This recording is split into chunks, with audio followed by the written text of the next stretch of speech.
Yeah, so today I kind of wanted to talk to you about a variety of things. So we were going to start off just talking a bit about the change in drug market and young people accessing substances online.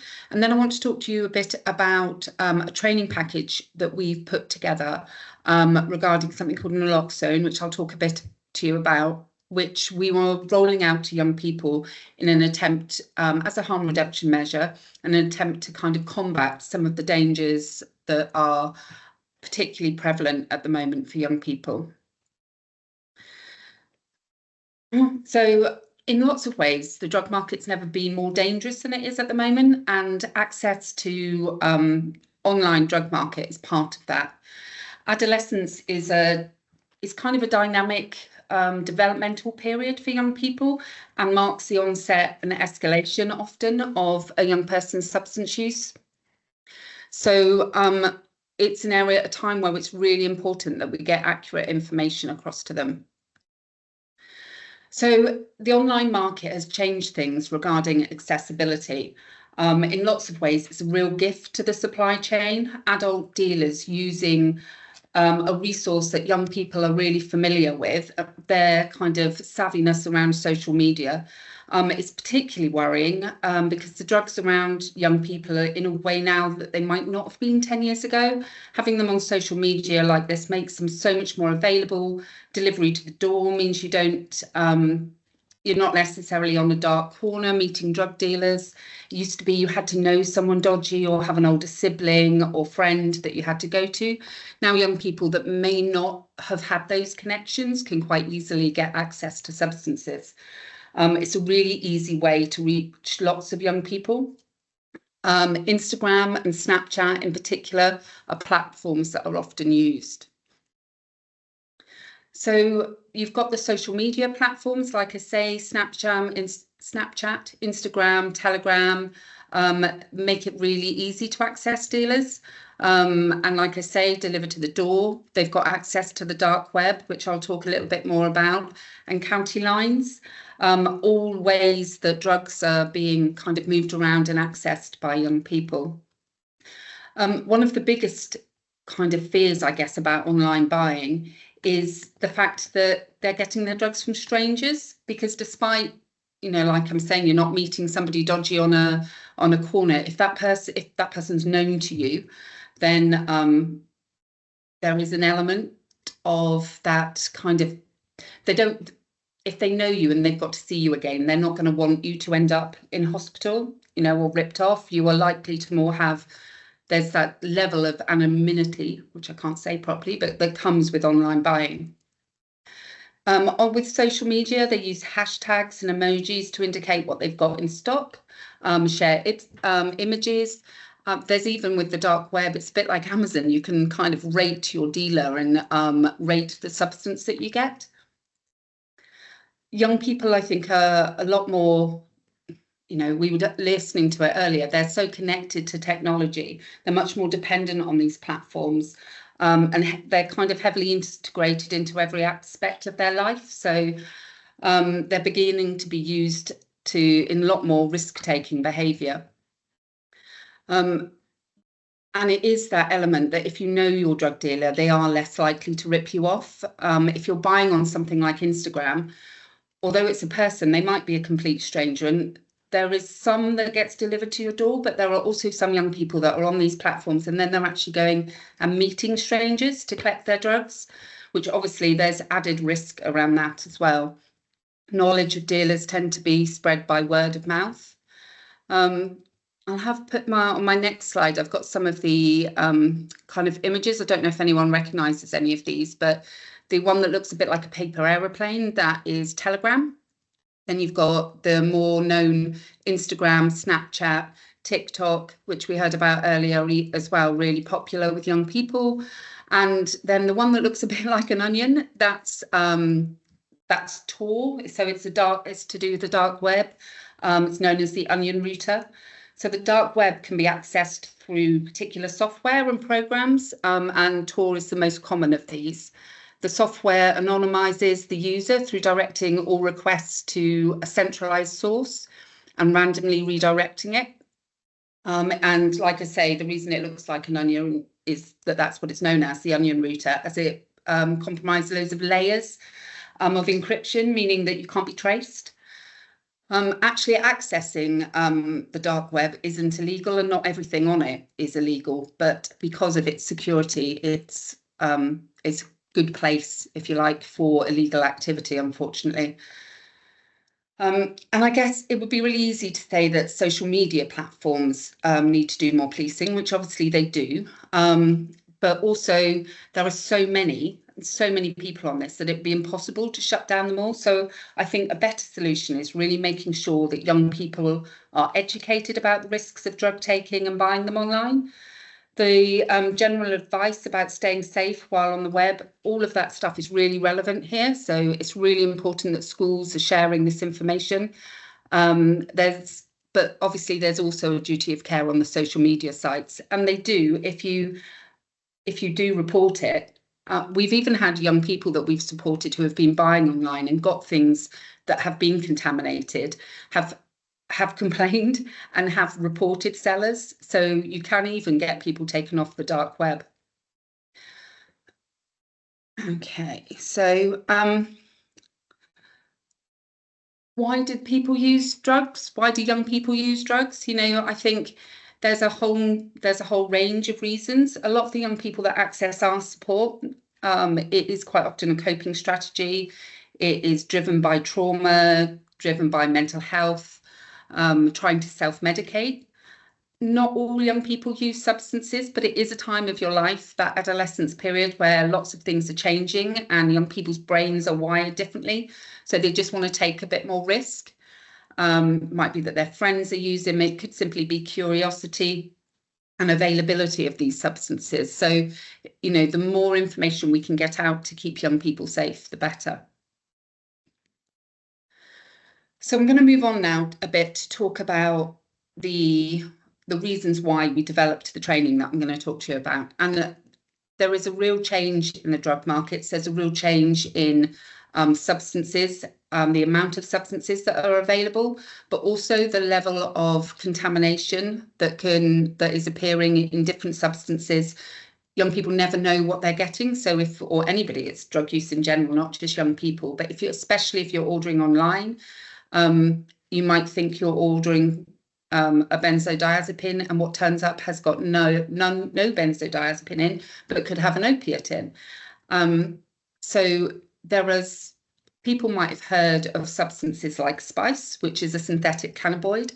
But we've got a new drug that we're seeing a lot more of, which is a synthetic opiate, nitazines, both in heroin, opiates, benzos.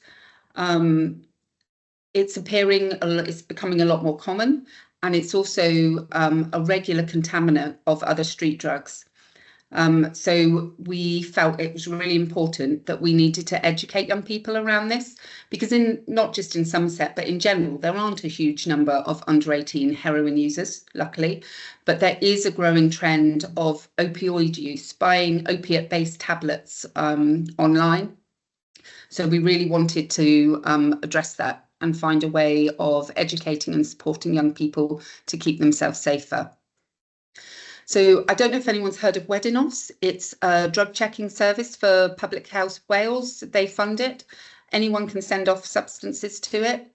It's anonymous, and then they post the results online. So you don't get the drug back, by the way, which puts a lot of young people off sending their drugs there. But if you send a small amount, you can. They will test it and they will post the content. And we do work with young people that do this quite regularly.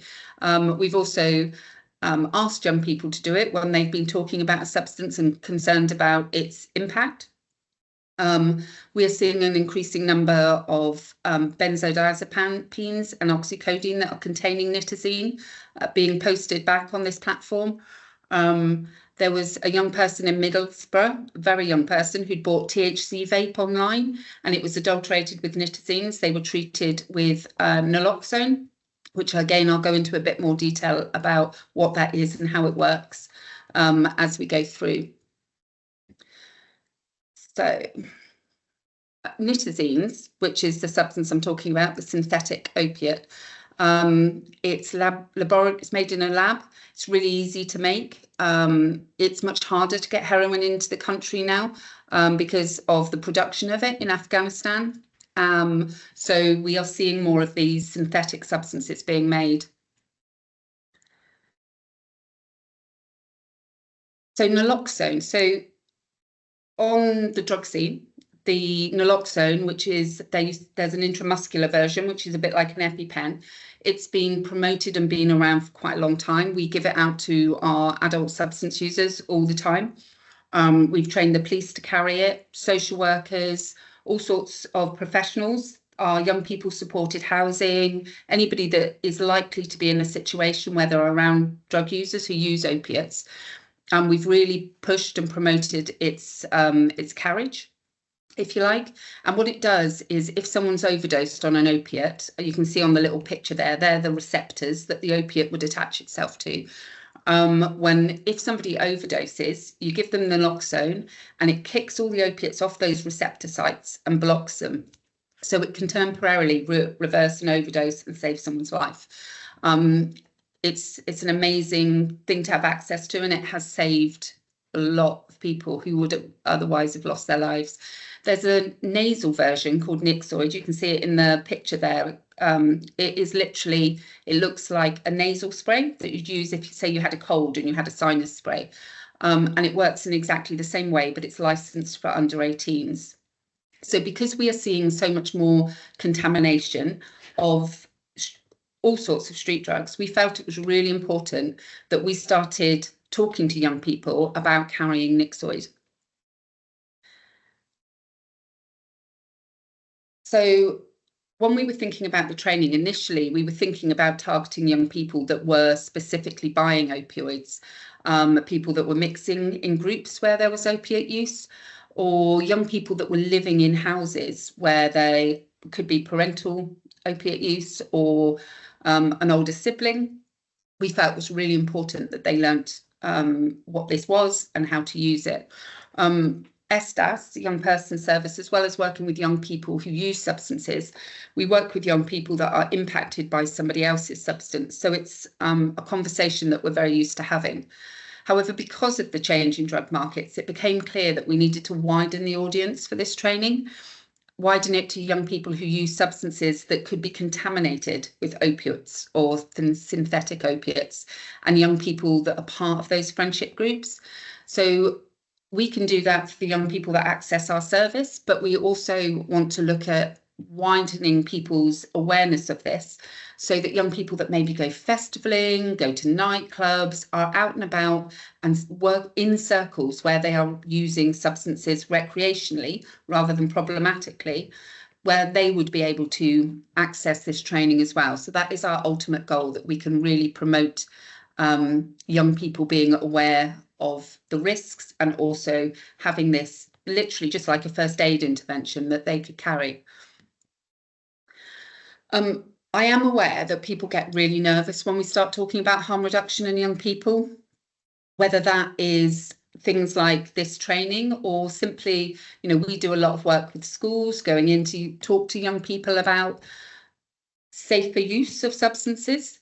And it can make people nervous that you are taking away that option of not using, which we absolutely are not. And we would love for young people not to be using, but we'd be very naive if we thought that was the only message we should be giving. We're long past that just say no message. It's not effective.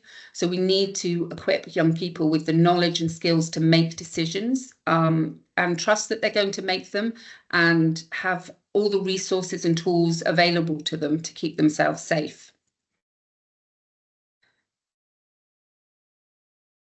So as part of this training, luckily for us, Turning Point had an innovation fund. So we were able to apply for some money so we could create a resource that really worked. We've designed and tested this. We've got a deck of cards. I might actually have it. I can show you. Probably I should have had it out. So I don't know if you can see this, but this is our deck of cards, and it means that our workers, my young people's workers on the team, can go out and train young people using this deck of cards. It's got all the training resource on it. They all work on an outreach basis, so it meant it was something they could use and take with them. We created aftercare cards. Oh, I'm jumping. We created aftercare cards because one of the things we felt was really important was that this wasn't a one-off intervention. And I've been working in this field for over 25 years. I've had to use naloxone in overdose situations. And even as a worker, a professional in this field, it's a very, the adrenaline kicks in. It is an experience that I don't really like. I wouldn't want to repeat. And so I am aware that if a young person was in this situation, it could have a big impact on them. So when we do the training, we fill in an aftercare card with them, and it looks at who they can contact to talk through what happens if they need support to manage anything that happens as a result of it, where they can get more Nixoid. There's also a QR code on it. We have created a training video, one that is accessible on a phone, so they can just QR code it and it comes up on their phone, and it's kind of a refresher of how to respond to an overdose. I probably won't play it as part of this presentation, but I have given it to Steve, so it will be on the website for people to watch if they want to. We also sourced cases. I don't know if you can see this. It's a little black case. It's really discreet. And inside the little case, you can put the Nixoid and the aftercare card. So young people will be able to stick it in their rucksack or have it at home or wherever they're most likely to need it. So the aim of the training, how to respond to an overdose, how to safely administer nasal naloxone, and how to keep themselves safe both during and after the incident, is really important, and it's incorporated throughout the training package. You can see there a clearer picture, rather than me just holding it up to the camera, of what these cards look like and what we can use. We don't leave the cards with the young person. The cards are for the professional who's doing the training. So my YP workers all carry them, and it means that they can then, when they're with the young person, use it as a training resource. What they leave with the young person is the Nixoid, the little carry case, and the aftercare card with the QR code to the video. And I think one of the things that's really important to remember is that young people are wired differently. They're not just little adults. So if you tell a young person about a risk, it doesn't necessarily mean that they're not going to do it. So all of this was really important to us to make sure that the aftercare planning was really part of what we were delivering. And like I say, we've got the video. We actually, it was great fun developing. Somerset County Council kindly let us borrow their videographer. And he filmed it with us. We used 2 young people who work for us rather than clients to put the video together, and they did a fab job. So we've got a really great resource. We've got a longer version that we use when we're training people to deliver the training as part of our train the trainer package, and this shorter phone friendly version for them to access on their phones. And I guess, I just wanted to, I don't know where all of you guys are from who are accessing this training, but it's really important to remember, if you've got any contacts with young people who you feel would benefit for support around their substance use, we don't have a threshold. We work with young people that are beginning to experiment right the way through to young people that are problematically using. And like I say, we also work with young people that are impacted by somebody else's substance use.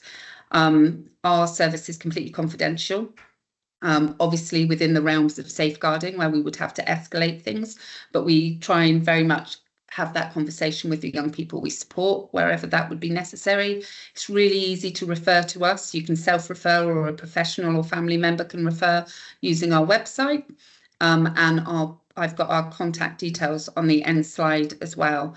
But the more we can get this message out there to young people, the more that we can support young people to have the right information, the better we're going to keep them safe, especially now we've got the online market we're combating as well. I'm quite happy to answer any questions at the end. If people have things in the chat, I'm quite happy to answer that too. And I'll leave you there with the and there are contact details if anybody needs them.